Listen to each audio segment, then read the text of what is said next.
Hello viewers, আসসালামু আলাইকুম রহমতুল্লাহ। Welcome motor service সেন্টারে স্বাগত। তো আবারও আপনাদের ভিতরে একটা আপডেটমূলক ভিডিও নিয়ে আসলাম। আমাদের অনেক ভাই কমেন্ট করছেন ইতিমধ্যে যে মিশুক গাড়ির কন্ট্রোল বক্সগুলো আসলে মূলত আহ, ঠিক করার সুবিধার্থে কি কি মাপ প্রয়োজন, মানে কি কি জানা থাকলে আপনি একটা মিশুক কন্ট্রোল বক্স, শুধু মিশুক কন্ট্রোল বক্স না, আপনি যে কোনো ধরনের কন্ট্রোল বক্স আপনি মেরামত করতে পারবেন। এর জন্য কিছু স্টেপ থাকে, মাপের কিছু ফর্মুলা থাকে, এইটা আজকে আপনাদের সঙ্গে আমি শেয়ার করবো ইনশাল্লাহ। তো আজকে ভিডিওটা খুবই গুরুত্বপূর্ণ হবে। আপনারা যদি সময় না থাকে এই মুহূর্তে আপনাদের, তো এখন আপনাদের ভিডিওটি দেখার দরকার নেই, আপনি সময় নিয়ে ভিডিওটি দেখবেন। ভিডিওটি অনেক লং হবে, আমি অনেক অ্যানালাইসিস করে দেখেছি ভিডিওটি অনেক লং হবে, সেই ক্ষেত্রে আমি ভালোভাবে বোঝানোর স্বার্থে ভিডিওটি আজকে লং করব। তো সেই ক্ষেত্রে আপনি পুরো ভিডিওটা দেখবেন, আশা করি আপনার কাজের ক্ষেত্রে, যেমন এই যে এই ধরনের যে কন্ট্রোল বক্সগুলো বা যে কোনো ধরনের কন্ট্রোল বক্স আপনি মেরামত করতে পারবেন। কিছু বেসিক কিছু ধারণা থাকলে আপনি আপনার কাজগুলো সহজ হবে। আর আরেকটা কথা বলতে চাই, যারা এই ডিপার্টমেন্টে নতুন বা এই ধরনের নতুন কাজ শিখতেছেন বা করতেছেন, তাদের জন্য আজকের ভিডিওটি খুবই গুরুত্বপূর্ণ। আর যারা ইতিমধ্যে এই কাজগুলো জানেন, ভালোভাবে জানেন, তাদের কোনো প্রয়োজন নেই ভিডিওটি, ঠিক আছে? সেই সাথে আপনাদের পাশাপাশি আমাদের এখানে যেহেতু দেখতেছেন অনেক ভাই আছে এখানে, ওনারা সবাই ট্রেনিং করতে আসছে এক একজন এক এক জায়গা থেকে, সবাইকে এটা মানে আমরা শেখানোর চেষ্টা করতেছি। সেই সাথে আপনাদেরকেও এটা মানে তুলে ধরার চেষ্টা করলাম যে এটা প্রয়োজন, আপনাদের অনেকে আসতে পারেন না, তাদের ক্ষেত্রে এই জিনিসগুলো প্রয়োজন, এই জন্য তুলে ধরলাম। তো চলুন, আমরা আর বেশি কথা বলবো না, আমরা শুরু থেকে চলে যাব। তো দেখেন, আমরা আর বেশি কথা বলতেছি না, শুরুতেই আমরা কিছু মানে বেসিক স্টেপগুলো জানবো। একটা কন্ট্রোল বক্স শুরুতে কি মাপ প্রয়োজন। একটা কন্ট্রোল বক্স দেখা যায় নষ্ট করে নিয়ে আসছে, বা রানিং গাড়ি থেকে আপনি খুলেছেন, সমস্যার কারণে খুলেছেন, অথবা একটা মিস্ত্রি ভাই আপনার কাছে নিয়ে আসছে, যারা এই ধরনের কাজ করে না, নিচের মেকানিক্যাল কাজগুলো করে, তারা হয়তো কন্ট্রোলের কাজ বুঝে না, সেই ক্ষেত্রে আপনার কাছে নিয়ে আসছে। তো একটা কন্ট্রোল বক্স সঠিক মানে প্রথমে কি করবেন আপনি সর্বপ্রথম, মানে সমস্যা ধরার ক্ষেত্রে। তো আমি এই জিনিসটা আপনাকে ধরেন, আমি এখন কন্ট্রোল বক্সটা খুলি নাই, বাহির থেকে একটা মাপ আছে কন্ট্রোল বক্সের, এটা আগে দেবো। মোটামুটি আমাদের কন্ট্রোল বক্সের টোটাল 5টা স্টেপ যদি আপনি জানেন, টোটালি পাঁচটা স্টেপ যদি আপনি জানেন, যে কোনো কন্ট্রোল বক্স আপনি রিপেয়ার করতে পারবেন। তো সেই স্টেপগুলো আজকে আমি দেখানোর চেষ্টা করবো ইনশাল্লাহ। তো শুরুর প্রথম স্টেপ কি? প্রথম যে স্টেপটা, স্টেপ নাম্বার 1, আমাদের কন্ট্রোল বক্সটা খুলবো না, খোলার আগেই আমাদের একটা মাপকাঠি আছে, সেটা আমরা এখন দেখব। যে কোনো মিটার নেবেন আপনি, অ্যানালগ হইতে পারে, ডিজিটাল হইতে পারে। তো আমি অ্যানালগ দিয়ে দেখানোর চেষ্টা করি, মানে এটা যেহেতু সবাই ব্যবহার করা জানেন বা করতে সহজ, সেই ক্ষেত্রে আমি এটা দিয়ে ব্যবহার করে দেখাবো।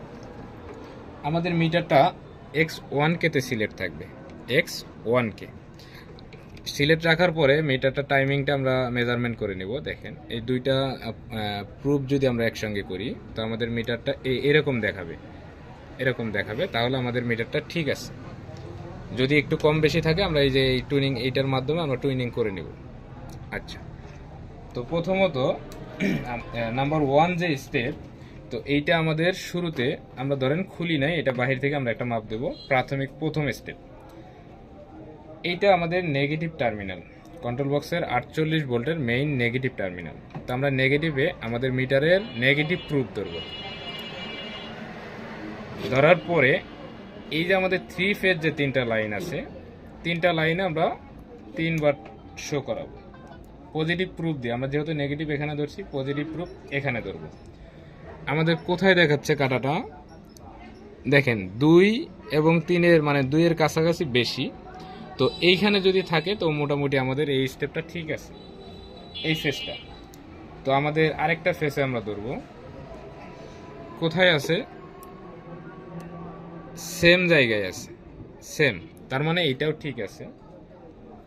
এরপরে আরেকটা ধরবো, তার মানে তিনোটাই সেম আছে। তো তিনোটা টার্মিনাল যেহেতু সেম আছে, তো এখানে সমস্যা হওয়ার কোনো প্রশ্নই আসে না। মানে মোটামুটি আমরা একটা ধারণা করতে পারি যে আমাদের 3 ফেজ লাইন ঠিক আছে। তো এইখানে এই প্রথম স্টেপের ভিতরে আরও একটা মাপ আছে, যে আমরা নেগেটিভ প্রুফ থেকে দেখলাম, এখন আমরা পজিটিভ থেকে দেখব। নেগেটিভ থেকে আমরা নেগেটিভ সাইড আমাদের ঠিক দেখাইছে। যদি এই মাপটা সেম না থেকে কম বেশি দেখাইতো, তাহলে আমাদের ওই ফেজে সমস্যা আছে। তো ওই দিকে আমরা পরে যাচ্ছি, আমরা প্রথম স্টেপটা শেষ করে দিই। এই ধরলাম পজিটিভ টার্মিনাল দিয়ে, পজিটিভ প্রুফ দিয়ে পজিটিভ টার্মিনাল ধরলাম। এরপরে সেম ভাবে আগে যেভাবে করলাম আমরা, দেখেন সেম জায়গায় আছে, পরের টার্মিনালটা ধরলাম সেম জায়গায় আছে, পরের টার্মিনালটা ধরলাম সেম জায়গায় আছে। তার মানে তিনোটা টার্মিনাল আমাদের সেম সেম, পজিটিভ থেকেও সেম, নেগেটিভ থেকেও সেম। বুঝতেছেন তো আপনারা? হ্যাঁ, বুঝতে হবে, মনোযোগ সহকারে বুঝতে হবে। তো যাই হোক ভিউয়ার্স, দেখেন আমরা এই প্রথম স্টেপে কিন্তু আমাদের প্রাথমিক যে মাপটা এইটা আমরা দিলাম। আপনাদের যদি বুঝতে অসুবিধা হয়, আমার মনে হয় না এত খোলামেলাভাবে এইভাবে কেউ বুঝায়, সেই জায়গা থেকে আমি মনে করি বোঝার কোনো অসুবিধা হওয়ার কোনো চান্স নাই। তারপরেও যদি কোনো সমস্যা হয় আপনারা কমেন্টে জানাবেন, আশা করি আপনার সমস্যাটার সমাধান দেওয়ার চেষ্টা করবো রিপ্লাইয়ের মাধ্যমে। তো আমরা ধরেন প্রাথমিক ট্রিটমেন্টে প্রথম স্টেপ শেষ করলাম, নাম্বার 1 স্টেপ আমরা বাহির থেকে চেক করলাম। এখন আমরা ভিতরে ঢুকবো, কন্ট্রোল বক্সটা খুলে নিব। আমি আগেই বলছিলাম যে ধরে নেন আমরা কন্ট্রোল বক্সটা খুলি নাই, বাহির থেকে এটা আমরা দেখলাম। এই দিকে টার্মিনাল আমাদের এখান থেকে বাহির থেকে মাপ দেওয়ার প্রয়োজন নাই, প্রথম দিকেই। আমরা এখন এটা খুলে নিলাম, খুলে নেওয়ার পরে দ্বিতীয় নাম্বার 2 যে স্টেপটা আমাদের, এইটা কিন্তু খুবই গুরুত্বপূর্ণ, এই টপিকটা খুবই গুরুত্বপূর্ণ, নাম্বার 2। তো নাম্বার 2 স্টেপে কি করতে হবে আমাদের, একটা জিনিস মাথায় রাখবেন, প্রথম স্টেপ এইভাবে আপনারা কাজ করবেন, এইভাবে আপনারা কাজ করবেন। দ্বিতীয় স্টেপে আসার পরে আমরা আই টেস্ট করব। আই টেস্ট অর্থাৎ কি, মানে ভালোভাবে বোর্ডটা আমরা দেখব, মানে A to Z, মানে এই পুরো বোর্ডটা খোলার পরে আমাদের ভালোভাবে মানে চেক করতে হবে যে কোথাও কোনো সমস্যা ধরা পড়ে কিনা। এটা হলো আই টেস্ট, এটা হলো মানে দ্বিতীয় স্টেপ। তো এটা একটু সময় নিয়ে দেখবেন আপনারা A to Z, মানে প্রত্যেকটা জিনিস, প্রত্যেকটা মোসফেট, প্রত্যেকটা সাইড কোনো একটা প্রিন্ট আউট হয়ে গেছে কিনা, কোনো প্রিন্ট লুজ কালেকশন আছে কিনা, A to Z আপনারা দ্বিতীয় স্টেপে দেখবেন। প্রথম স্টেপ আমরা শেষ করছি, দ্বিতীয় স্টেপ আমাদের আই টেস্ট। আই টেস্টে আমরা A to Z দেখব যে কোনো প্রকার কোনো কিছু আমাদের চোখে ধরা পড়ে কিনা। এইটাতে কোনো মাপামাপির অপশন নাই, দ্বিতীয় স্টেপ এটা। এটাতে জাস্ট আমরা দেখবো হলো 1 মিনিটের জায়গায় আমরা 5 মিনিট ধরে দেখবো, 5 মিনিটের জায়গায় 7 মিনিট দেখবো, প্রয়োজনে দেখার মতো দেখবো। এটা আমাদের দ্বিতীয় স্টেপ। এখন আমরা চলে যাব 3 নাম্বার স্টেপ। এই স্টেপটা কিন্তু খুবই গুরুত্বপূর্ণ, যা এটা অকল্পনীয় যে মনে করেন যে 50টা কন্ট্রোলার যদি আপনার কাছে আসে, এই 3 নাম্বার স্টেপে আপনি 50টার ভিতরে 49টা কন্ট্রোলারের রোগ ধরতে পারবেন ইনশাআল্লাহ, আমি আশা করি। তো আসেন এখন আমরা সেই 3 নাম্বার স্টেপটাই খুবই গুরুত্ব সহকারে দেখব। যাদের এখন অবধিও ভিডিওটা দেখতেছেন বা স্কিপ করতেছেন, বা আপনার মনে হচ্ছে আপনার কাছে এই মুহূর্তে সময় নেই, সেই ক্ষেত্রে আপনি এখন ভিডিওটা দেখার দরকার নেই। আপনি ভিডিওটা আপনার সময় মতো রিল্যাক্স টাইমে আপনি সময় নিয়ে ভিডিওটা দেখবেন, আশা করি অনেক কিছু এখান থেকে নিতে পারবেন। যারা ইতিমধ্যে এই কাজগুলো প্রফেশনালভাবে জানেন বা করতে পারেন, রানিং করতেছেন, তাদের এই ভিডিওর কোনো প্রয়োজন নাই। যদি আপনারা কেউ হয়ে থাকেন এই মুহূর্তে, তো আপনারা চলে যেতে পারেন, আপনাদের এখানে শেখার কিছু নেই। যারা নতুন নতুন কাজ করতেছেন তারা এখান থেকে অনেক কিছুই শিখতে পারবেন আমি আশা করি। সেই সাথে এতক্ষণ যারা ভিডিওটি উপভোগ করতেছেন অবশ্যই একটা লাইক দিয়ে দিবেন, একটা কমেন্ট করবেন আপনার মূল্যবান। তো 3 নাম্বার স্টেপে আমরা আসলাম, আসার পরে এই যে প্রথম স্টেপ যেটা আমরা দেখাইছি, এইটা কিন্তু আমরা এখান থেকেও দেখতে পারি, কারণ এই যে 3 ফেজ A B C, এখানে কিন্তু 3টা ফেজ আছে আমাদের। এই যেমন এইটা নেগেটিভ, এটা পজিটিভ, এই জাম্পারিং সাইডটা নেগেটিভ, আমরা ওই মাপটা এখান থেকেও দিতে পারি। যাই হোক, ওইটা যেহেতু আমরা আসছি, এখন আমরা ওইটা দেখবো না। আমি কিন্তু আগেই বলছি ভাই, যারা সময় আছে তারা দেখবেন, যেহেতু আমাদের ভিডিওটা এখন কিন্তু লং হবে, এটা আমি আগে বলে নিচ্ছি। তো সেই ক্ষেত্রে লং হলে আপনারা কিছু মনে করবেন না, বোঝানোর স্বার্থে আমি ভিডিওটা লং করব। তো 3 নাম্বার স্টেপে আসার পরে মূলত আমাদের কি কাজ, খুবই গুরুত্বপূর্ণ। হ্যাঁ, একটা জিনিস মনে রাখবেন, মোসফেট এই যে এগুলো যে আছে আমাদের প্রত্যেকটা সাইডে কিন্তু মোসফেট আছে কয়টা করে, 8টা করে, নেগেটিভ 4টা, পজিটিভ 4টা। তাহলে মিশুক কন্ট্রোলার গুলো এদিকে ফোকাস দাও, মিশুক কন্ট্রোলার গুলো মূলত 8টা মোসফেট দিয়ে গঠিত হয়, ঠিক আছে? তো 8টা মোসফেট, 4টা নেগেটিভ, 4টা পজিটিভ। আমরা যদি একটা সেকশন মাপতে পারি সঠিকভাবে, বাকি সেকশন কিন্তু আমরা মাপতে পারবো। তো আমাদের প্রয়োজন একটা সেকশন ভালোভাবে জানা, বাকি দুইটা কিন্তু একই জিনিস, সেম টু সেম, এর ভিতরে কোনো পার্থক্য নেই। তো প্রত্যেকটা মোসফেটের গেটে কিন্তু আমাদের রেজিস্ট্যান্সের মাধ্যমে ভোল্ট ঢুকে,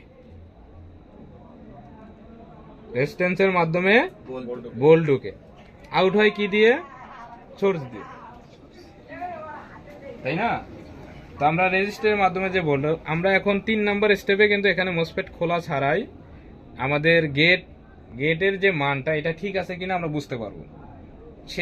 সেই মাপটা আমরা এখন দেখব। আমাদের মিটার কিন্তু ঘুরাইতে হবে না, X1 কেতেই থাকবে। তো আমরা একটা ফেজে ধরলাম, ফেজে ধরার পরে আমাদের গেট কোনটা, অবশ্যই এটা হবে। জিনিসটা আমি বুঝাই দিই, গেট আসলে কোনটাকে বলে, যারা জানেন না তারা জেনে নেন।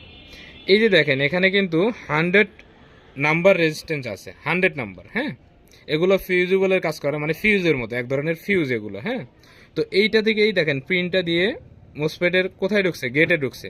Gate, drain, source, gate, drain, source. তো আমাদের যেহেতু এটা গেট ভোল্টেজ, তো গেটের যে এখন যেহেতু আমরা ভোল্ট ঢুকাই নাই, তো আমরা গেটের মানটা দেখব যে গেটের মানটা ঠিক আছে কিনা, প্রত্যেকটা গেটের মান ঠিক আছে কিনা। যেহেতু আমাদের দ্বিতীয় স্টেপ শেষ করে আসছি, প্রথম স্টেপে আমরা বাহির থেকে দেখছি, দ্বিতীয় স্টেপে আমরা ভিতর থেকে আই টেস্টে পরিপূর্ণ বোর্ডটাকে পর্যবেক্ষণ করছি, কোনো প্রকার সমস্যা আমাদের কাছে মনে হয় নাই। সেই ক্ষেত্রে এখন সমস্যা তো আমাদের বের করতে হবে, যেহেতু এটার ভিতরে সমস্যা আছে বিদেই কিন্তু কাস্টমার আমার কাছে নিয়ে আসছে, তাই না, বা আপনার কাছে নিয়ে আসছে। সমস্যা না থাকলে কিন্তু নিয়ে আসার কথা না। তো আমরা আগে গেটের মানটা দেখব। ধরে নিলাম, কি প্রুফ ধরলাম, নেগেটিভ। এটা কিসে ধরলাম, সি সে যোগাযোগ করুন। এটা সির জায়গায় এও হইতে পারতো, কোনো সমস্যা না, ঠিক আছে। তো আমরা প্রথম একটা ফেজে ধরলাম, 3 ফেজ লাইনের প্রথম ফেজে ধরার পরে আমরা গেটটা চেক করব, গেটে মান আছে কিনা। মান আছে, কোথায় আছে, প্রত্যেকটার মান যেখানে আছে এইটা সহ ক্যাপচার, মানে বুঝতে যাতে সুবিধা হয়।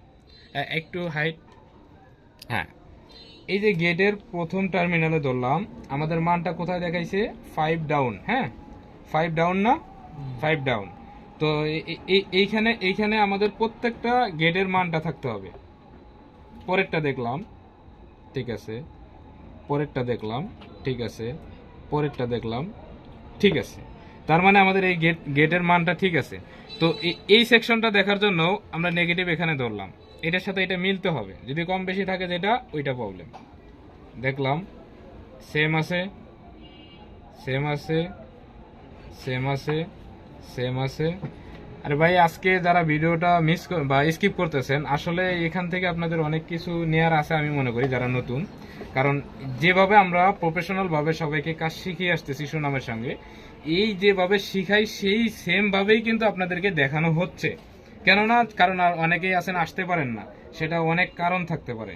তো তাদের জন্যই কিন্তু আজকের ভিডিওটি করা। তো আমরা কিন্তু এই সাইডটা সেম পাইলাম, কম বেশি পাইছি না। তাহলে এই সাইডটাতে দেখি, অলরেডি সি এবং বি সেকশন কিন্তু দেখলাম গেটের মান পরিপূর্ণ আছে। এখন আমরা এ সেকশনে দেখতেছি, এই যে এখানে এ লেখা আছে, এই এ যদি এখানে থাকতো সেটা এ হয়ে যেত। তো যেহেতু এখানে আছে এ সেকশন, ধরলাম সেম আছে, 5 ডাউন, সেম আছে, কোনো কম বেশি হয়েছে না। আচ্ছা, একবার কিন্তু আমরা নেগেটিভ প্রুফ দিয়ে দেখলাম, এখন আমরা পজিটিভ প্রুফ দিয়ে দেখবো সেম ভাবেই। একবার নেগেটিভ দিয়ে দেখছি, একবার পজিটিভ দিয়ে দেখছি।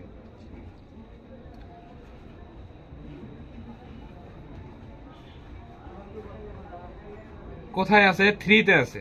কোথায় আছে, বোঝা যায় ক্যামেরায়, হ্যাঁ বোঝা যায়, 3-তে আছে। পরেরটা 3-তে আছে, কারণ একবার নেগেটিভ একবার পজিটিভ দিয়ে ধরতেছি, কারণ নেগেটিভ আর পজিটিভের মান আলাদা আলাদা থাকবে, ঠিক আছে। ধরলাম, এখন এই সেকশনের 4টা দেখলাম, এটা ধরলাম,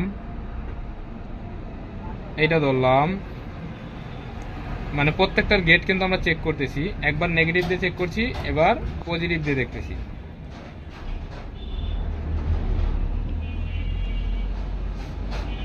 আচ্ছা, 3টা সাইড কি একই আছে না কোনো কম বেশি পাইছেন আপনারা? 3-তেই কিন্তু আমরা পাইছি, তাই না? মানে প্রত্যেকটা কিন্তু এক সমান পাইছি। তার মানে এখানে গেটে কোনো প্রকার প্রবলেম নাই। আমাদের রেজিস্ট্যান্সের যে প্রবলেম গুলো থাকে, মানে আউট হয়ে যেতে পারে, পুড়ে যেতে পারে, নষ্ট হয়ে যেতে পারে, আমরা এখানে মাপ দিলেই বুঝতে পারতেছি। এখন আমরা এটা কি সাইড দেখলাম, এটা পজিটিভ সাইড দেখলাম। হ্যাঁ, পজিটিভ সাইড। এইটার আমাদের পজিটিভ সাইডের সোর্সে সবসময় পজিটিভ সাইডের সোর্সে কি ঢুকে, সোর্সে আমাদের ফেজ ঢুকে, সোর্সে আমাদের, কারণ সোর্স দিয়ে আমাদের কি আউট হয়, আউট হয়ে কি কোথায় যায়, মোটরে যায়। বিষয়টা ক্লিয়ার? আর মিডলে ড্রেনে কি ঢুকছে, আমাদের পজিটিভ ঢুকছে, ড্রেনে পজিটিভ ঢুকছে। তো এখন আমরা যেহেতু পজিটিভ সাইড চেক করলাম, নেগেটিভ সাইডও তো দেখতে হবে। তো নেগেটিভ সাইড আমরা কিভাবে দেখবো? সেম ভাবে, সেম প্রক্রিয়া, কোনো পার্থক্য নাই। ভিউয়ার্স, আপনারা যারা এখনো আছেন, এটা কিন্তু খুবই গুরুত্বপূর্ণ, আপনারা একটু মনোযোগ সহকারে দেখেন। আর ভিডিও থেকে যদি আপনার উপকার হয়ে থাকে, আমি আবারও বলতেছি, একটা লাইক দিবেন, একটা কমেন্ট করবেন গঠনমূলক, যাতে আমাদের পরবর্তী আরও ভিডিও বানানোর জন্য আমরা উৎসাহ পাই। আপনাদের ভিডিও দেখতে কষ্ট হচ্ছে না, বাট আমাদের একটা ভিডিও বানাইতে অনেক পরিশ্রম হয়। এই জিনিসগুলো লক্ষ্য রেখে আপনারা একটা কমেন্ট করবেন গঠনমূলক, একটা লাইক দিয়ে দিবেন, পারলে একটা শেয়ার দিয়ে দিবেন। আর ভিডিওটি কেউ ডাউনলোড করবেন না, প্রথমবার ভিডিওটি কেউ ডাউনলোড করবেন না, কারণ ডাউনলোড করলে ইউটিউব থেকে আমাদের রিলস কমে দেয়, সেই ক্ষেত্রে আমাদের অন্য এক ভাই এই ভিডিওটা পায় না। সেই জায়গা থেকে আপনারা একটু হেল্প করবেন, যাতে ভিডিওটা প্রথমে ডাউনলোড করবেন না। যদি ডাউনলোডের প্রয়োজন হয়, ভিডিও শেষ করে একবার দেখে তারপরে ডাউনলোড করে নেবেন। এরপরে সেমভাবে আমরা নেগেটিভ প্রুফ আগে ধরছিলাম না, আবার সেকশনে ধরলাম। এইটার গেট কোনটা হবে আমি বুঝাই দিচ্ছি। আমাদের গেট সবসময় বামের টার্মিনাল হয়। কোনটা? মসফেটের বামের টার্মিনাল এইভাবে থাকবে, সোজাভাবে থাকলে আমাদের বামের টার্মিনাল গেট, ড্রেন, সোর্স। ডাইনেরটা সোর্স, বামেরটা কি? গেট। বামেরটা গেট। এইভাবে আমরা আবার রাখি।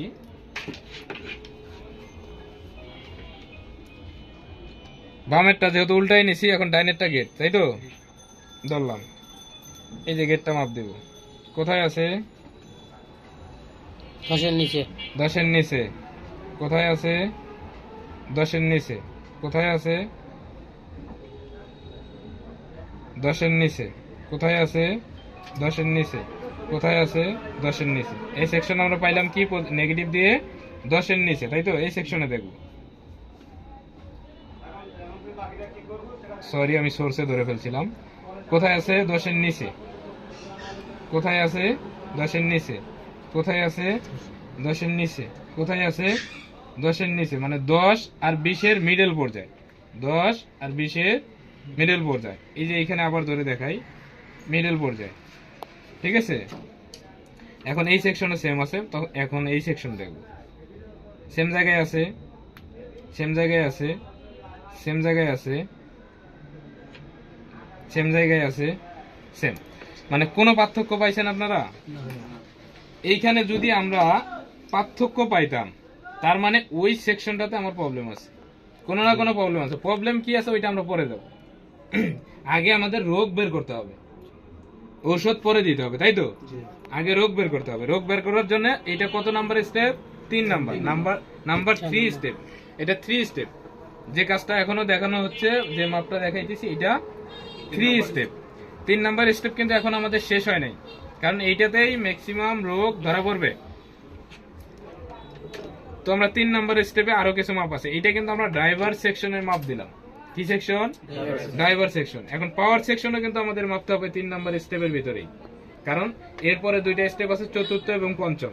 ওই স্টেপগুলো হলো আমাদের সর্বশেষ, মানে ফিনিশিং পার্টে, যে রোগ ধরা পড়তেছে না সেই ক্ষেত্রে। সেটা খুবই গুরুত্বপূর্ণ, ওইটা আমরা পরে আসতেছি। আগে 3 নাম্বার স্টেপটা শেষ করে দিব। তো 3 নাম্বার স্টেপের ভিতরে আরো কি কি থাকবে? পাওয়ারের ভিতরে কিন্তু আমরা ভোল্ট না ঢুকেই বুঝতে পারবো যে পাওয়ার সেকশনটা ঠিক আছে না খারাপ। এটা অনেক ভাই বলে যে পাওয়ার না ঢোকান পর্যন্ত আমরা ভোল্ট মেপে পাবো না, বা খারাপ বিষয় আছে।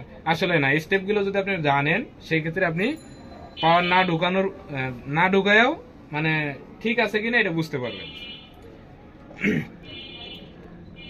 সর্বপ্রথম আমাদের লক্ষ্য রাখতে হবে পাওয়ারের ভিতরে কি কি আছে। অনেক কিছু আছে, এইটা আমরা এদিকে যাচ্ছি না, যেহেতু ভিডিওটা অনেক লং হয়ে যাবে। এই পাওয়ারের সর্বপ্রথম একটা মাপ হলো কি, এই যে 78L05 আছে এখানে, রেগুলেটর। কি এটা? রেগুলেটর। 14 ভোল্টকে নিয়ে 5 ভোল্ট কনভার্ট করে বের করে দেয়। এটার নাম কি? 78L05 regulator, voltage regulator. তো এই ভোল্টেজ রেগুলেটরে অবশ্যই একটা ফিল্টার আছে, ফিল্টার ক্যাপাসিটর আছে, আছে কি না? এই ফিল্টারটা হলো এই যে 16 ভোল্ট ফিল্টার ক্যাপাসিটার। কত ভোল্ট? 16 volt filter capacitor. তো এই 16 ভোল্ট ফিল্টার ক্যাপাসিটারটা আমরা এখন পরিমাপ করব। এই যে আছে এখানে 220 MFD UF 16 volt filter capacitor, এইটা আমরা এখন পরিমাপ করব। কি দেখায়? যদি এই 00 হইতো, যদি 00 হইতো তাহলে কি শর্ট, তাহলে কি শর্ট। আমাদের এখানে কি 00 দেখাইছে? না, মান দেখাচ্ছে। তার মানে কি কোথায় দেখাচ্ছে? একের কাছাকাছি, 1 থেকে একটু বেশি, তাই তো? তো 1-এর কাছাকাছি দেখাচ্ছে, তার মানে আমরা নিশ্চিত হইতে পারলাম যে আমাদের 5 ভোল্ট ফাংশন ওকে। 5 ভোল্ট ফাংশন ওকে। এখন দেখতে হবে আমাদের 14 ভোল্ট ফাংশন। আমাদের এখানে ভোল্টেজের সিস্টেম কয়টা? 3টা। ভোল্টেজের সিস্টেম 3টা, 48 ভোল্ট অথবা 60 ভোল্ট। 48 ভোল্ট অথবা 60 ভোল্ট। 60 ভোল্টের ক্ষেত্রে 60 ভোল্ট, 48 ভোল্টের ক্ষেত্রে 48 ভোল্ট। তো 48 ভোল্ট, এরপরে আছে কত? 14 ভোল্ট, এরপরে আছে 5 ভোল্ট, তাই তো? তো এর ভিতরে আমরা 5 ভোল্ট ফাংশনটা আমরা এখান থেকে ক্লিয়ার হতে পারলাম, মানে একটা পরিমাপ করে। এর চেয়ে আর সহজ কিছু আছে না, মোটামুটি আমরা ক্লিয়ার হইতে পারলাম 3 নাম্বার স্টেপে। এখন আমরা যাব 14 ভোল্ট সেকশনটাকে আমরা দেখব পাওয়ারের। এখানে আছে 25 ভোল্ট ফিল্টার আছে। আছে কি? এই যে এখানে দেখাও তো, এই যে 25 ভোল্ট 220 ইউএফ 25 ভোল্ট আছে। এখন এইটা পরিমাপ করব। তো ভিউয়ার্স, আপনারা যারা ইতিমধ্যে ভিডিওটি দেখতেছেন, আপনারা যারা দেশ ও দেশের বাহির থেকে ভিডিওটি দেখতেছেন, যারা এই ডিপার্টমেন্টের কাজ প্রফেশনালভাবে শিখতে ইচ্ছুক আছেন, তারা অবশ্যই আমাদের স্ক্রিনের উপর দেওয়া ফোন নাম্বারে যোগাযোগ করে আমাদের সঙ্গে যোগাযোগ করতে পারেন। নাম্বারে দিয়ে আপনারা প্রফেশনালভাবে, প্র্যাকটিক্যালভাবে, বাস্তবে আমাদের সামনাসামনি বসে কাজগুলো ভালোভাবে শিখতে পারবেন। শুধু কন্ট্রোল বক্স না, মোটর বাইন্ডিং, মোটরের যাবতীয় কাজ, চার্জার বাইন্ডিং, চার্জারের যাবতীয় কাজ, এবং কন্ট্রোল বক্সের যে কোনো ধরনের সমস্যা, যে কোনো কন্ট্রোল বক্স নিয়ে আসলে আপনি মেরামত করতে পারবেন ইনশাআল্লাহ। এবং যে কোনো গাড়ি ওয়ারিং, এই যাবতীয় কাজগুলো যারা শিখতে চাচ্ছেন অবশ্যই আমাদের সঙ্গে যোগাযোগ করবেন। কেন? বাংলাদেশের সুনামধন্য একটি প্রতিষ্ঠান welcome auto service and training centre. কি বলেন আপনারা? কারণ ইতিমধ্যে আমাদের 200+ স্টুডেন্ট দেশ এবং দেশের বাইরে সব জায়গায় আছে। তো সেই সুবাদেই তো আপনারা আসছেন, তাই তো?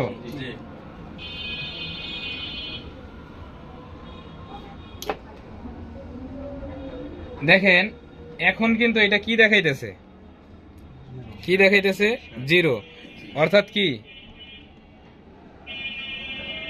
এর আগে কিন্তু আমাদের 0 দেখায় নাই, এখন দেখাইতেছে। তার মানে অর্থাৎ এখানে আপনার 14 ভোল্ট এরিয়াতে কোনো না কোনো প্রবলেম আছে, কোনো না কোনো প্রবলেম আছে। এখন কি প্রবলেম আছে ওইটা কিন্তু আমাদের ওই পাশে যাওয়ার পরে হিসাব। আমরা কিন্তু প্রাথমিকভাবে রোগটা কি আমরা বের করতে পারলাম। প্রাথমিকভাবে যে একটা সমস্যা আছে, এখানে শর্ট আছে, এই শর্টটা যতক্ষণ থাকবে এতক্ষণ বোর্ড রান হবে না। এখন আমরা 14 ভোল্ট পাবোই না এই কন্ট্রোলারে, 14 ভোল্ট, কারণ আমাদের ফিল্টার শর্ট হয়ে রয়েছে। আমাদের ফিল্টার কিন্তু শর্ট থাকার কথা না, ফিল্টার শর্ট থাকার কথা না। এই পাশে ফিল্টার শর্ট আছে না। এই যে আমাদের 48 ভোল্টের ফিল্টার শর্ট আছে না। 5 ভোল্টের ফিল্টার শর্ট আছে না। এখন আমাদের 14 ভোল্ট এরিয়াতে ফিল্টার শর্ট। দেখেন আমরা কিন্তু মোটামুটি একটা ধারণা করতে পারলাম আমাদের 14 ভোল্ট এরিয়া শর্ট। আমাদের পাওয়ার ঢুকাইতে হয়েছে এর ভিতরে, রোগ ধরতে ঢুকাইতে হয় নাই। আমরা পাওয়ার না ঢুকেই কিন্তু রোগটা বের করতে পারলাম। এখন কি সমস্যা এটা আমরা পরবর্তী আমাদের স্টেপে দেখব। তো এখন আরো কিছু মানে দেখার বিষয় আছে, যে আমাদের ওই যে যেটা আমাদের দ্বিতীয় স্টেপে আসতে হয়, যে কোনো ফিল্টার ফুলে গেছে কিনা, এগুলো কিন্তু আমাদের দ্বিতীয় স্টেপে আসতে হয়, মানে পরিপূর্ণ। ওইটাও কিন্তু গুরুত্বপূর্ণ একটা আই টেস্ট, গুরুত্বপূর্ণ একটা স্টেপ। তো মোটামুটি কত মিনিট হয়েছে ভিডিও? 24 মিনিট। সরি দর্শক, আপনাদের ভিডিওর আপনাদের মূল্যবান সময় অনেকক্ষণ ধরে নষ্ট করলাম। আমরা যেহেতু ইতিমধ্যে 3টা স্টেপ শেষ করে ফেলছি, সবাই আমাদের ছাত্র যারা স্টুডেন্ট আছেন দূর দূরান্ত থেকে এসেছেন তাদের বোঝানোর স্বার্থে এটা ক্লাস টাইমের একটা ভিডিও বলতে পারেন। তো আজকে ভিডিওটা আর লং করব না, যেহেতু আমাদের অলরেডি 24-25 বা অনেক 26 মিনিটের ভিডিও হয়ে যাচ্ছে। সেই জায়গা থেকে পরবর্তী যে 2টা স্টেপ থাকে আমরা নেক্সট ভিডিওতে আপনাদের সামনে নিয়ে আসবো ইনশাল্লাহ, যাতে এই ভিডিওটা যদি আপনি দেখেন, পরবর্তী স্টেপের যে ভিডিওটা দিব ওইটা দেখলে আপনি পরিপূর্ণভাবে 5টা স্টেপ জানবেন। সেই জায়গা থেকে ইনশাল্লাহ আপনি পরিপূর্ণভাবে যে কোনো কন্ট্রোল বক্স মেরামত করতে পারবেন। ঠিক আছে, আর সবাই ভালো থাকবেন, সুস্থ থাকবেন। আসসালামু আলাইকুম, দেখা হবে অন্য কোনো দিন অন্য কোনো ভিডিওতে।